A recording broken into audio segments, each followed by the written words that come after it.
It's been another week of disagreeing on Capitol Hill, centered again on choosing a new Speaker of the House. It's healthy to have disagreements, but there's a point at which, the disagreement becomes dysfunction and paralysis. We'll speak with Congressman Aaron Bean on why the majority party has had such trouble getting the majority vote settled. And Representative Bean pushed to help this group of people come home from the Middle East, the experience by members of the Fernandina Beach Baptist Church.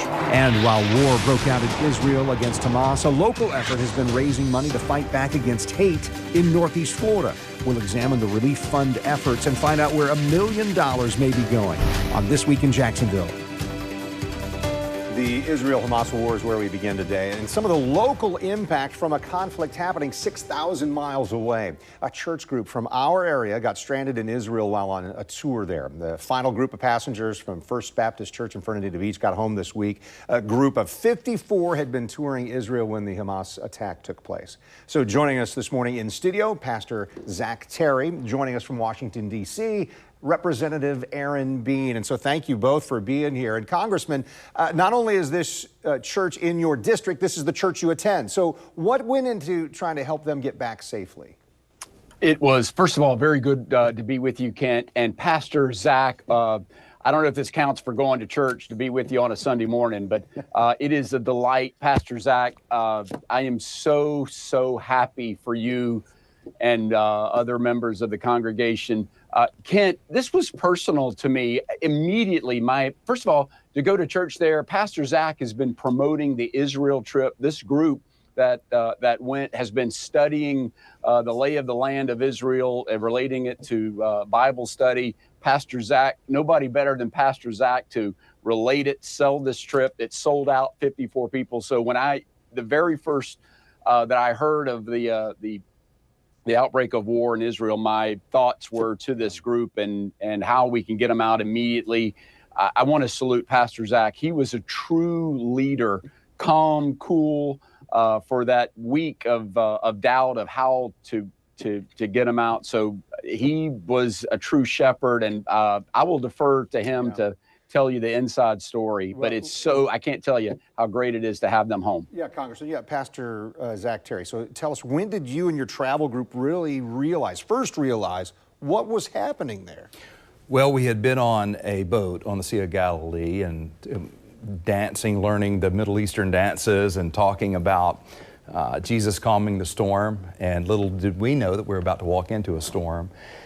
We got off the boat, we were going toward a museum, and the tour guide said the museum's closed, there's been an outbreak of violence in Gaza.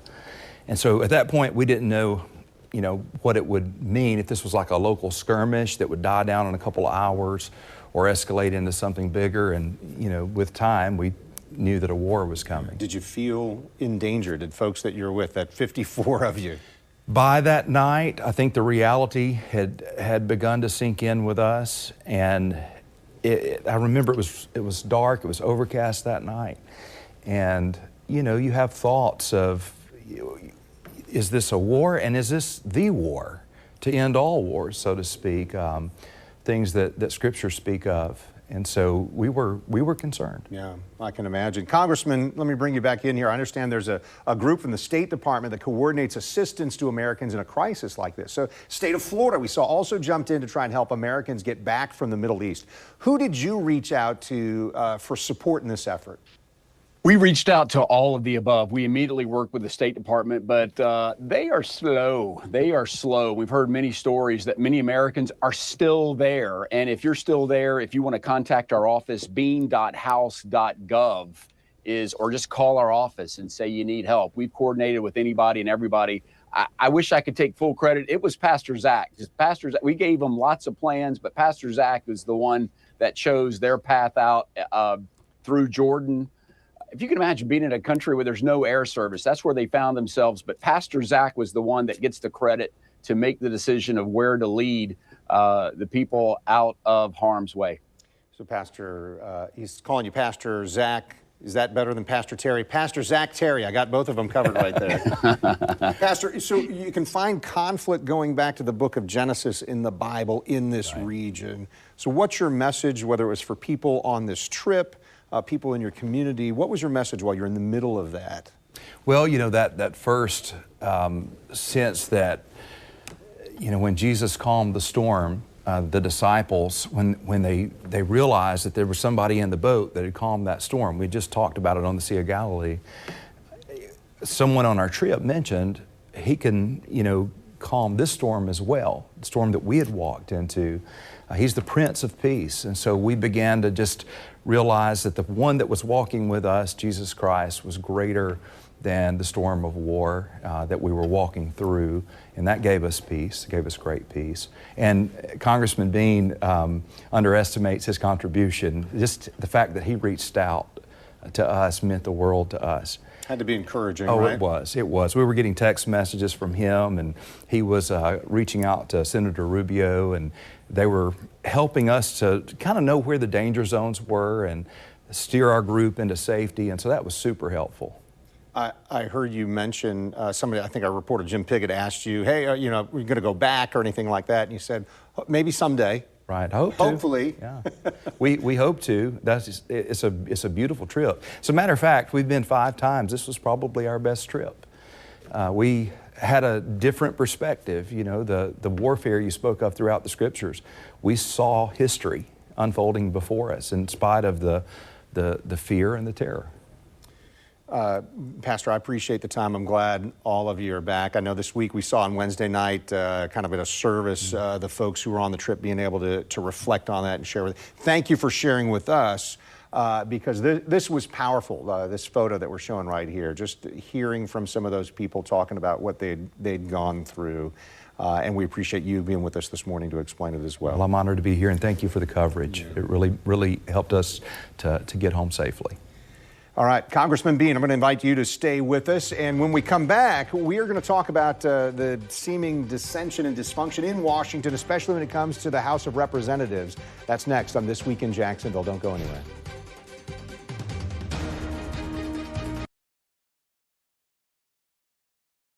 You're watching This Week in Jacksonville with Kent Justice. And Florida Congressman Aaron Bean is with us from Washington, D.C. today. Congressman, I know as we record this interview and talk right now, a new Speaker of the House has not been named. But let's talk about what's been happening in the nation's capital. Lawmakers really haven't been able to move forward in the House of Representatives because there's not a permanent elected Speaker as of this moment. So, Representative Bean, Republicans, majority party, but there seems to be a lack of unity. Why, in your view?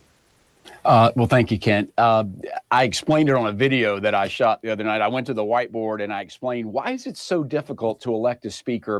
Because, and the reason is because the majority and minority are so razor thin, comparatively speaking. It turns out that for the Republican, the majority party, to elect a speaker has to have 90, there's that board, there it is, that 98% agreement. And so we've come close. We've had 90% agreement. On Kevin McCarthy, we've had 96% agreement on the motion to keep him. But the new bar, because of that math that you see me there explaining, it's 98%. We've got 224 members, and they are all alpha males, alpha females. Everybody's got a different take on what it takes to put this country back together and get us back on track. It's kind of embarrassing that we haven't been able to come. I have supported Jim Jordan. He's our current nominee right now. I'm hoping that we have some agreement to move forward. It's very important that we get a speaker. I expect to have. We may be staying here until we do. So I'm in Washington until we get a speaker for a while. Congressman, let me ask you about that though, because you mentioned you support Ohio's Jim Jordan. He's a representative who made it clear that he thought the 2020 election was stolen. Why do you believe somebody with that opinion can unify the majority in the House? He is extremely popular. He is a warrior when it comes to conservative values going forward. I've got a personal relationship with him. He has come to Northeast Florida. That's it. He's the guy that can unify us. However, he is short right now. He is short. He has 200 votes. He needs 17 more.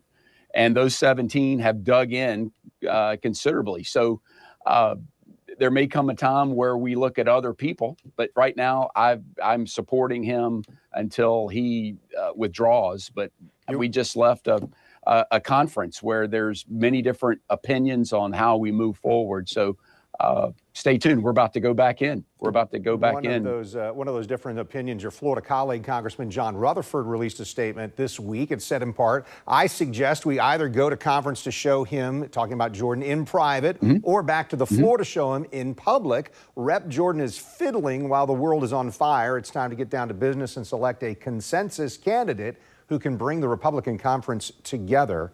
And then the other thing is former Speaker Newt Gingrich and former Speaker John Boehner, they seem to agree about this. They said Speaker pro tempore McHenry is a lot better solution than gridlock and chaos. He should be empowered this week, and let's get on with the people's business. How does any of that set with you and what's going on right now? Well, it does. It does resonate that we need leadership, and I totally agree. We need leadership to move forward. We're like a boat right now without a rudder. So the House of Representatives is drifting, but putting a rudder on is the utmost urgency for our conference.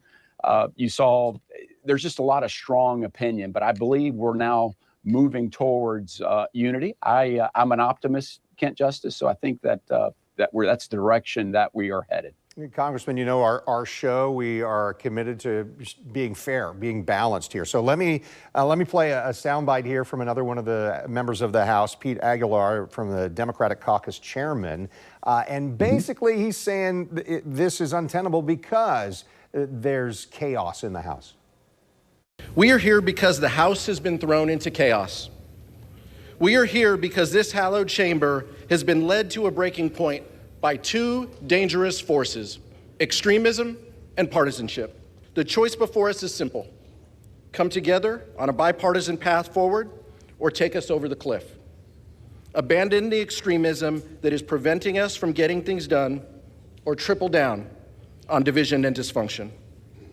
A vote today to make the architect of a nationwide abortion ban a vocal election denier and an insurrection insider to the Speaker of this House would be a terrible message to the country and our allies. And so that's a Democratic perspective. As Republicans, I know you have a different perspective, but it's not one unified voice yet, Congressman. Let me say the word that I'm thinking of right now: horse hockey. Horse hockey to everything that gentleman just talked about. You don't agree with him? Not in the least. It's painful. I had to sit there live to listen to it, and for you to just play it back again, Kent Justice, has caused me great angst.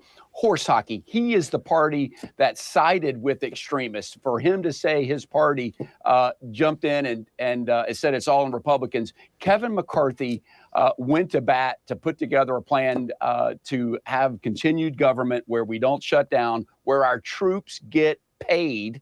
And yet every single Democrat, he worked. This was something he did to keep everybody together. And the Democrats, 100% of them, voted for anarchy. So I can't listen to anything that they say calling us extremists. They're the ones that started this at all. So horse hockey. So Republicans are going to come together, Kent Justice, eventually.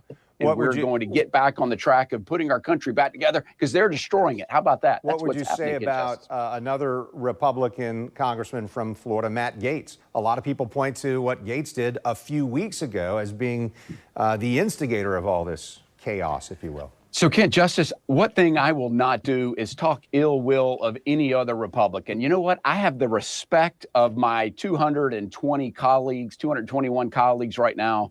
I respect everybody. They earn the right to be here. They earn their voice. They earn their opinion. We can disagree. We don't have to hate each other. And so I want to bring assurance to people of Northeast Florida. I'm here. I'm representing you. I'm coming together. We do need to come together to put a rudder on this ship so we can go back. What people are worried about are out of control border that Joe Biden refuses to even acknowledge. The Middle East is on fire. There's no American leadership whatsoever over there. I think we're making things worse. We're getting into bed with Iran with all these secret deals and secret payments. We're going to put an end to it. That's what we want. And our economy's on fire. People tell me all the time, gas and rent and groceries are just way too high. So American people, Northeast Florida, we're going to put a rudder back on and we are moving forward. And I'm staying here until it gets done. So let's get it done, Kent Justice. Hang in there. Certainly what a lot of people want to hear is that there's some hope for course correction or change. And Congressman Aaron Bean, Congressional District 4 in Florida. Appreciate your time today. Thanks for making it. Kid Justice, it's always a treat to be with you. Let's go get them. Thank you so much. And thank you. So just ahead, Melanie Patz joining us. The United Way CEO explains the relief fund as it reaches more than $1 million raised. Where that money's going, that's next on This Week in Jacksonville.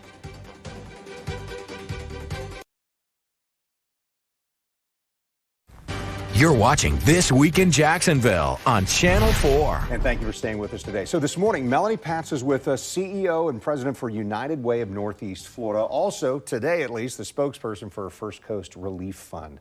Melanie, thanks for joining us. And Relief Fund recently announced more than $1 million raised. As I understand it, this goes specifically to address hate and racial inequality. So how does this tie into what we're seeing now with what's going on overseas, what we saw just in August with this triple shooting, this terrible murder that happened in Newtown? Right. So the First Coast Relief Fund was originally established in response to the Orlando Pulse nightclub shooting. And in that community, after that horrific tragedy occurred, there were multiple organizations establishing funds to raise money. And leaders in our community said, we can do better. We can have one fund so that everyone knows where to go if something like this happens in Jacksonville or Northeast Florida. Before the shooting, the horrific shooting that you mentioned in August, it had only been activated for hurricanes and COVID. And so we've distributed $9 million to those two initiatives, to organizations, nonprofit organizations, helping people who had been impacted through those hurricanes. And of course, we were all impacted by COVID. And so this was the first chance that we have had, the first time that we have activated the fund as a result of what we would call a man-made disaster. Yeah, it was a man-made disaster. Right. What a way to, boy, that's a loaded. It is a loaded. A lot of implications, doesn't it? It sure does. Yeah, and so I mean, it was horrific. We all saw what happened, on the news, and there's still a lot of healing that needs to happen. And so the First Coast Relief Fund is for short-term as well as long-term areas. And short-term, it is making sure that the people in the Newtown community have the supports that they need. Longer term, it is, to your point, about addressing racial inequities and the bias that we experience. So this seems like, so you're with United Way, but I know Together Strong Community Fund, they've partnered as well, made a $250,000 gift and invited other organizations and groups to participate at that level as well. Have other people and organizations responded, and who are some of the other partners with this? Yeah, thank you. So we've raised more than $1.2 million thus far. Other large donors include the Jesse Ball DuPont Fund, Dollar General. We've had funding from Florida Blue as well, and many other organizations stepping up, individuals also stepping up with donations from $25 up to $5,000 and $10,000. So where does money go? And really, I'm asking, how can money be used to really fight back against hate? Yeah, that's a great question. So that short term is making sure that the needs are met in the community. And what we've been hearing from community members as we're listening is they need food. There are still great needs for mental health and healing activities. And we're also hearing about youth activities that they want in the Newtown area. So that would be short-term funding. We are in the process of making 20% of the dollars that have been raised so far available for those short-term needs. And then the other 80% would be for those longer-term needs. So beyond what we see locally in our community, I think there's some local concern because members of our community, Jewish community or Palestinian or what have you, all the strife going on in the Middle East, there's got to be some concern here about, hey, do we need to be on guard about some other kind of hate crime happening in our area? Oh, absolutely. We're concerned about hate crimes all the time. And we're also talking with and learning from Charlottesville and Buffalo. So they have experienced hate crimes in their communities. They are telling us the path that they have taken toward healing and addressing inequities, and we're identifying what we can use from their learnings that we can employ in our community. I know I mentioned earlier the Together Strong Community Fund, David Miller from Brightway Insurance. Right. Certainly, so, and we've had David on our show as well, but certainly he and others are really passionate about making a difference here. Final 30 seconds. What do you think other people can do if they're not connected with you yet? What can they do to be part of a solution? So 2 things. They can give, and you can go to firstcoastrelieffund.org and find out all of the information there. As well, I talked a lot about short-term needs and getting dollars into the hands of organizations that are working in the Newtown Success Zone area. So what we would love is go to firstcoastrelieffund.org, click on Contact Us, and let us know if you know an organization that is currently working in Newtown. Yeah, and as you were explaining to me, that helps understand where First Coast Relief Fund can make some contributions there. Melanie, Patz, I really appreciate it. I appreciate what United Way does, and certainly First Coast Relief Fund. Really important work here. Thank you. Thank you so much. All right, well, as we wrap up today, I want to make sure that you know we've launched a brand new version of This Week in Jacksonville. It's called Business Edition. It's a streaming podcast that focuses on economic development in the River City and throughout our region. Our first episode looks at workforce development and the win-win of apprenticeships. You can find new episodes every Thursday at 9 a.m. You're going to find it right now. It's available to you at News4Jax Plus under the channel This Week in Jacksonville. You're also going to find This Week in Jacksonville Business Edition available wherever you find your podcasts, like Stitcher, Apple, Spotify, or Google. This Week in Jacksonville airs each Sunday morning at this time. Next week, Jacksonville Sheriff T.K. Waters is here with us. I'm Kent Justice. Thanks for watching on air on Channel 4 and the CW17. And then you'll find us online at news4jax.com and streaming on News4Jax Plus.